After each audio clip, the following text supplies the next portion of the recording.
इतवार को आंग सान सूची की पार्टी के सदर दफ्तर के बाहर मंजर कुछ यूं था।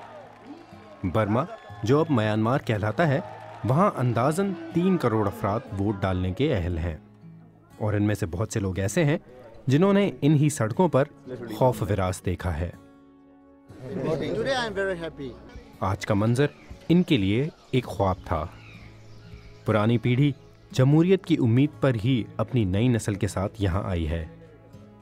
जब इस खातून से पूछा गया कि इन्हें वोट डालना कैसा लग रहा है, तो उन्होंने कहा कि वो बहुत पुरजोश हैं और इन्हें यकीन है कि तब्दीली आ रही है।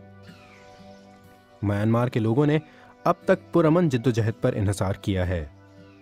एक ऐसी दुनिया में जो कि तशद्दुद और बहरान में घिरी हुई है, ये एक गैर मामूली बात है। इसकी एक वजह पार्टी की सदर आंग सान सूची का अदम तशद्दुद का उसूल है, लेकिन वो अपनी पार्टी NLD के कामयाब होने के बावजूद भी मुल्क की सदर नहीं बन सकेंगी, क्योंकि फौजी क़यादत ने इलेक्शन से कबल तरमीम के जरिए किसी गैर मुल्की शहरी से शादी करने या बच्चों के गैर मुल्की शौहरियत रखने वाले को सदारत के लिए नाअहल करार दे दिया था। म्यांमार के 1 मिलियन से ज़्यादा रोहिंग्या मुसलमान जमहूरियत के इस सफ़र के हमराही नहीं हैं, और आंग सान सूची ने भी उनके बारे में एक लफ्ज़ तक नहीं कहा।